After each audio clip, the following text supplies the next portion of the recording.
গত আগস্টে বাংলাদেশে বৈষম্য বিরোধী আন্দোলনের সময় হত্যা এবং সকল ধরনের ধ্বংসযজ্ঞের ঘটনায় বর্তমান অন্তর্বর্তীকালীন সরকারের প্রধান ড মোহাম্মদ ইউনূসকে দায়ী করে যুক্তরাষ্ট্রের ফেডারেল কোর্টে মামলা দায়ের করেছে যুক্তরাষ্ট্র আওয়ামী লীগ। নিউ ইয়র্কের একটি পার্টি হলে আয়োজিত এক সংবাদ সম্মেলনে সংগঠনের সভাপতি ড সিদ্দিকুর রহমান এসব কথা বলেন। তিনি বর্তমানে দেশের দুরবস্থার জন্য অবিলম্বে ড ইউনূসকে পদত্যাগ করে শেখ হাসিনার হাতে পুনরায় ক্ষমতা ফিরিয়ে দেওয়ার জন্য দাবি জানান। সংবাদ সম্মেলনে দাবি করা হয়, ড ইউনূসের বিরুদ্ধে মামলার বাদী রাব্বি আলমকে দলীয় সভাপতি শেখ হাসিনা খুশি হয়ে তাকে যুক্তরাষ্ট্র আওয়ামী লীগের সিনিয়র সহ সভাপতি পদে ঘোষণা করেছেন।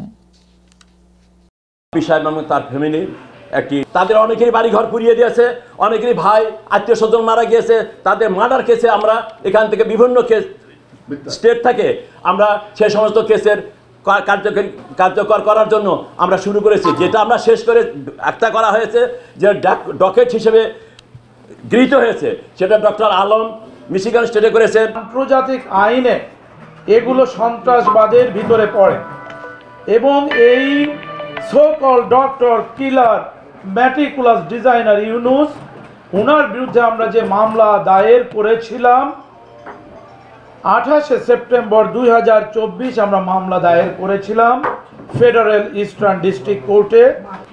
আমরা 3টি ধারায় মামলা করেছি। আমরা যে 3টি ধারায় মামলা করেছি, প্রথম ধারাটি হচ্ছে আন্তর্জাতিক চক্রান্ত এবং ষড়যন্ত্রবাদ, যেটাকে ইংলিশে বলে এসপিএনএস, এবং বাংলায় যদি আমরা এটাকে আরেকটু বলি, এটাকে গুপ্তচর মামলাও বলা যেতে পারে।